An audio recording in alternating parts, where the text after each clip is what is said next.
I'm Susan Belknapp, Managing Editor of OC Family and Inland Empire Family Magazine, and I am here today in Los Angeles at the Museum of Tolerance with the esteemed poet Peter Fischl, who has been recognized for his poem worldwide, and it is being featured in our November issue because it is being used in thousands of curriculums throughout the world, and in particular the United States and Southern California, to teach tolerance and understanding.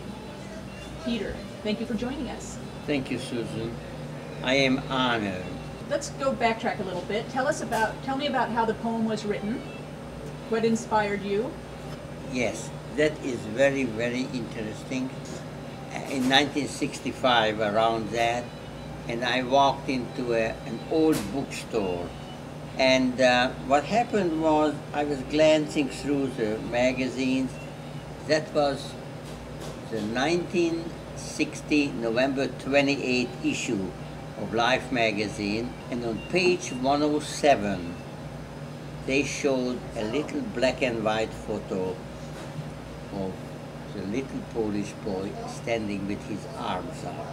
But at that time I 100% believed that the little Polish boy came after me.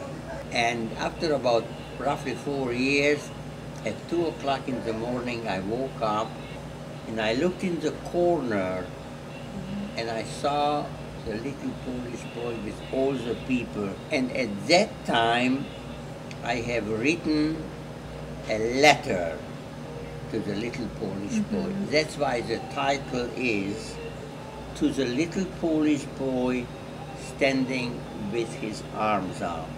95% of writing the poem came within my inside. And about 5% I was thinking how I would want to punish this world who didn't say anything about what was happening, which could have been avoided.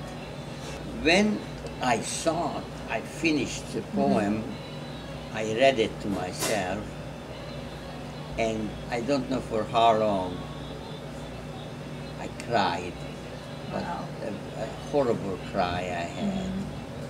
When I was finishing crying, I put the 6 lines at the end of it that I wish it would have been me instead of you. That it would have been great if I could have died and wouldn't have gone through the horrible pain of surviving the Holocaust and thinking of my father's disappearance, of 6 million of my brothers and sisters disappeared. Wow, so it wasn't just that you wanted to take his pain away, you wanted to take your own pain away. Yes. That's fantastic. What I love about the poem is that it is so simple, and for even young children can understand. Yes, it's very simple. And it's so much about empathy. It's just put yourself in the other person's body, which you pretty much did. I mean, you were able to put your soul into that child's in the picture. So you wrote the poem. Yes. And then it was actually you didn't do anything with it right away. Is that correct? That is correct. As a matter of fact, for 25 years, my poem collected dust till my daughter told me, Daddy, in the movie house they're playing Schindler's List. And I was so much taken by it that I couldn't get up from my chair.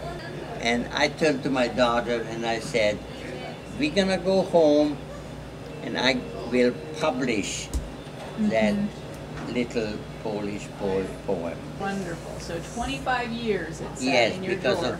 Yes. And Schindler's List is what gave you the impetus. So everything does have its time. Yes. Thank you, because this can happen to, I feel, to any race, any color, any time.